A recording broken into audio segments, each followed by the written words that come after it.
Hi, Amber. I've always been a bad girl. I often skipped school, didn't study hard, and hung out with delinquents. But recently, I got into big trouble. I was having a really bad day. The principal called me to his office before classes. Amber, your behavior and academic performance are terrible. If you don't get your act together soon, you'll be expelled. I knew I should heed his words, but studying was so boring. After school, I went for a walk around the city with my friends and boyfriend. Juan was boasting about the bike his brother had let him drive. He was showing off in front of us and driving down the street. I want to try it too. You don't know how to drive. What's the big deal? I jumped on the bike and took off. I had actually wanted to drive for a long time, and I knew the theory well. Unfortunately, the reality of driving turned out to be much more difficult than I expected. At first, everything was going fine, but then I lost control of the bike, and it started to skid. A car was coming towards me. I swerved to the side, braked, and knocked over a trash can, and almost crashed through a shop window. An angry driver got out of the car that I had almost collided with. Stop right there. Show me your license.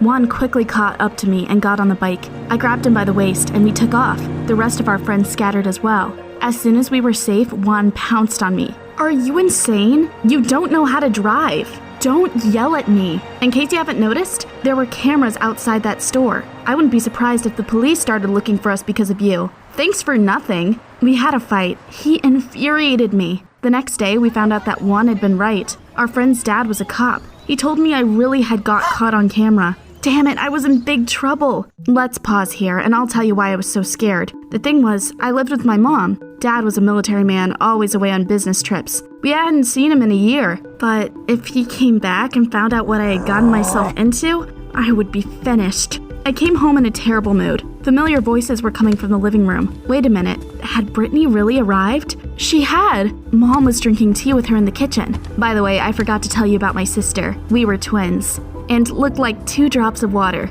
But that was where the similarities ended. She was a boring goody two-shoes. Made me sick. Dad was often away, and raising both of us was too hard for Mom. That was why she sent Brittany to an elite women's boarding school. Hi, Amber. She was smiling even though she wasn't really happy about our reunion. To be honest, our relationship wasn't very good. Come and sit with us. I reluctantly plopped down on a chair. I was just telling Mom how great life at the boarding school is. Brittany is such a smart girl. She gets the best marks in all subjects. The best marks in all subjects. Ugh. When I went to bed, Brittany suddenly came into my room. She wanted to talk to me alone. You know, I'm not actually doing that great. I just didn't want to upset Mom. I have a classmate called Miranda. She's always bullying me. I don't want to go back to the boarding school because of her.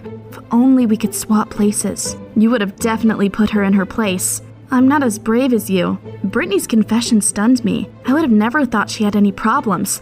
I suddenly got an idea. Probably the craziest one I had ever had. Let's do that. I'll go to the boarding school instead of you and put Miranda in her place. Meanwhile, you will solve my problems at school. In a couple of weeks, we will switch back. Brittany looked at me with surprise. I thought she would say no, but that's a great idea. The next day, we changed into each other's clothes and went downstairs. Mom, of course, didn't suspect anything. She had face blindness. Because of her disease, she could not recognize anyone's faces. So she brought me to the boarding school. As soon as I was in the schoolyard, I almost broke out laughing. There were only girls around me. They were wearing identical uniforms. Some of them were reading, and one girl was embroidering, of all things. Was I in the 19th century? In the evening, I walked around the boarding school and looked around. Everything inside was as pink as our uniforms. Ugh, it was awful. The next day, I mentally prepared to play the role of Brittany and went to class. I tried not to stand out, so I listened to the teachers, did not chat in class, and didn't even yawn. I was hanging around in the hallway during a break when a teacher came out of the classroom.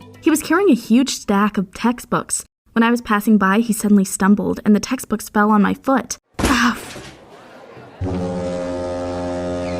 I swore using such words that ladies around us were flabbergasted. The teacher stared at me in shock, as did my classmates. There was a tense pause. Sorry, I spent this weekend at home with my sister.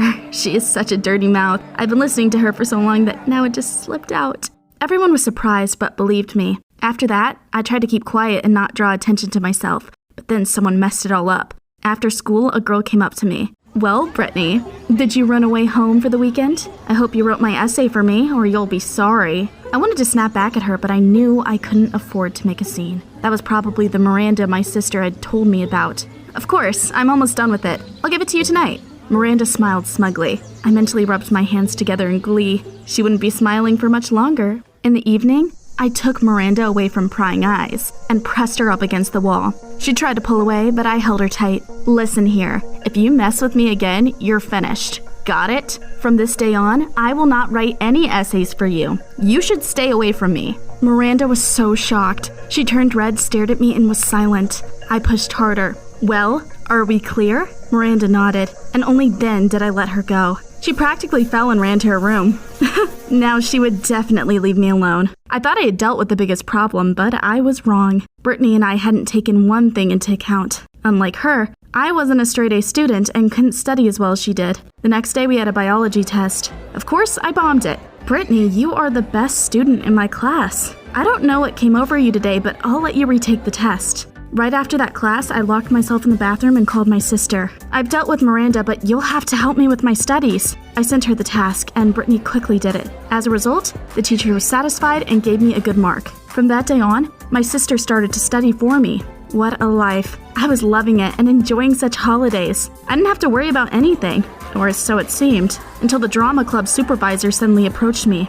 Yes, you heard that right. There was a drama club in the boarding school, and all those good girls had a chance to take part in a play. Brittany, is there a problem? You didn't show up at yesterday's rehearsal. We were handing out roles for the new play. You got the one no one wanted. Naturally, I didn't want to take part in any of it. Theater was for losers, but when I tried to refuse, the supervisor grew suspicious. I had no choice but to agree. When I came to the hall, they were rehearsing Romeo and Juliet there. What a nightmare. Couldn't they have chosen anything else? The supervisor handed me the script. You're going to play Tybalt, although the role doesn't really suit you. Tybalt? Who is that? I sneakily Googled it and found out he was Juliet's brother. It seemed that the dude was cool and not boring at all. Staying in character came easy to me. The funny thing was that I didn't have to pretend on stage. I fought and acted tough. Basically, I was myself. Everyone was so impressed with my performance that they gave me a standing ovation. Wow, Brittany, I didn't know you're such a cool actress. Luckily, they didn't suspect anything. Several weeks passed. I kept pretending to be a boring, perfect student and going wild on stage. Miranda didn't bother me anymore,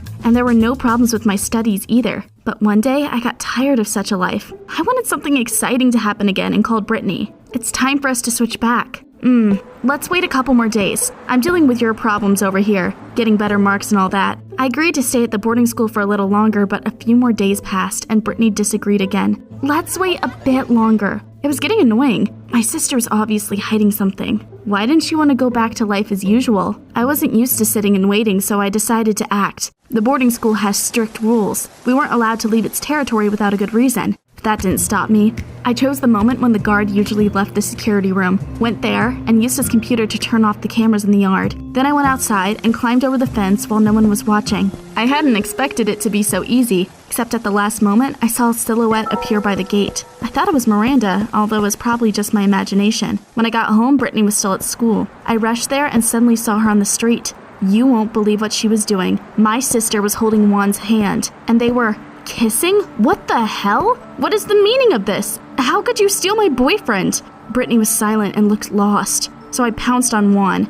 That's Brittany. I'm the real Amber. I know. Brittany told me everything a long time ago. We liked each other and started dating. You've always insulted me, but your sister is a real sweetheart, and I adore her. I wasn't just angry, but hurt as well. How dare they? Especially that traitor Brittany. That's enough. Go back to your boarding school. It's over. No, I liked being you, so you are the one who should go back to the boarding school, and I will keep living your life. What the hell? Was she nuts? Then I noticed my friends nearby. When they came up to us, I told them everything. I am Amber. She's impersonating me. We know, but Brittany is better than you. She helped us with our homework, taught us how to eat healthy, and started a drama club at our school. We star in plays now. I felt like I'd been transported to a parallel universe. Were those troublemakers now in a drama club and studying well? It made no sense. I came to the principal feeling horrified. I am the real Amber, and my sister Brittany has been going to classes instead of me. What kind of nonsense is this? Amber's academic performance has improved a lot lately. She's been on her best behavior, so I don't want to hear this. Stop wasting my time. How could it be?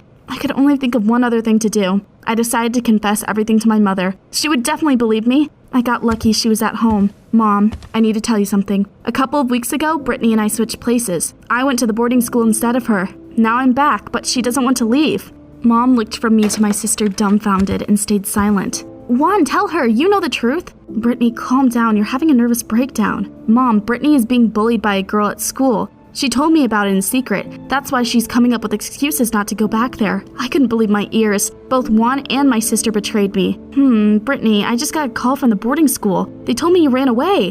What were you thinking? You've always been such a good girl, but now you're acting like Amber. I wanted to howl. Why didn't anyone believe me? Mom brought me back to the boarding school and I couldn't do anything. Miranda was standing at the entrance looking pleased with herself. I probably really had seen her back then. She must have told the principal about my escape. But as soon as I stepped toward her, Miranda got scared and ran away. I was lying in my room, staring at the ceiling in the evening. I couldn't believe Brittany had stolen my life. Then I suddenly got an idea. But of course, I simply had to go back to acting like I used to. I stopped wearing that stupid uniform and started skipping classes. All of my teachers and classmates were horrified. They started complaining about me to the principal. That was exactly what I wanted. At some point, her patience snapped. She called my mother to the boarding school. I was looking forward to going to the principal's office. Now Mom would finally understand who the real Amber was. But I was in for another disappointment. First of all, she came with Brittany. And secondly, this is just teenager rebellion. Amber has become a perfect student and behaves herself. Brittany, on the contrary, has become a bully. Well, that was it. I was finished. Everyone was going to call me Brittany for the rest of my life. I was desperate and didn't know what to do, but then someone walked into the office. Everyone was stunned. Me, Mom, even Brittany? It was Dad. Hello, I just got back. Our neighbor said that you were all at the boarding school, so I immediately came here. It was my last chance. Dad, you are my last hope. Who do you think I am? Why are you asking me such stupid questions? Can't I tell my daughters apart? Of course you are Amber and she is Brittany. Just imagine. He pointed correctly. I felt so relieved. Finally, all the madness was over. I had to tell Dad the truth about everything. He frowned and I braced myself for the worst. Well, you've both done something really bad. Your punishment will be no pocket money for 2 weeks. Did I hear that right? And that was all? Dad suddenly laughed. Switching places. How did you even think of such a thing? Things went back to normal. Brittany went back to boarding school and I came back to my school. I was over the moon. I thought things would be like they used to, but I was in for an unpleasant surprise. Everything at school had changed. Juan didn't talk to me anymore. One day I saw him text Brittany that he missed her. My friends had changed as well. They stopped skipping classes and joined the drama club. For the first time in my life, I had no one to get into trouble with. One day, I came to watch the rehearsal after classes and suddenly remembered what being on stage at boarding school had been like. Surprisingly enough, I liked it. Maybe I could try to change my life too. I decided to give it a try. Instead of wandering the streets in the evening, I stayed at home and studied. The next day, the teacher praised me. Well done, Amber, what a brilliant answer. To my surprise, it felt great to hear that. Maybe studying well wasn't at all that horrible. Gradually, I started getting better marks and even joined the drama club. Of course, I hadn't suddenly become a goody two-shoes, but I did change. Juan and I started talking again and became friends. One day, he asked me if we could talk. Your sister texted me. Miranda has been bothering her at the boarding school again. She must have realized it hadn't been Brittany who stood up to her that time and went back to bullying her. You know, even though I've decided to become better, I will make an exception for Brittany. We hadn't talked lately, even though I had forgiven her. The very thought of Miranda bullying her again made me furious. The same day, I came to the boarding school. I just walked into the yard when I saw Brittany and Miranda. I'll turn your life into a living hell if you don't take that test from me. Brittany almost burst out crying. Hey, get away from her! If you touch Brittany again, I'll come and kick your butt, got it? When Miranda saw me, she turned very pale. She nodded quickly and left. Brittany immediately rushed to me and hugged me tightly. Amber, thank you. I'm sorry for everything. I fell in love with Juan and that's why I treated you so terrible. It's all in the past. I'm not angry anymore. We're sisters after all. Since then, we've grown very close. Everyone makes mistakes, but I realized how important it is to forgive and stick together. Who are you closest with? Tell us in the comments down below. The Foundation's activities are hidden from the people's eyes, but each of you can face the terrible anomalies and immerse yourself in the atmosphere of a powerful organization. The most dangerous objects leave the secret archives pages and come to life in the SCP Chronicles' unpredictable storyline. And for the most desperate individuals who venture to dig into the secret protocols, we always have a portion of Amnestics.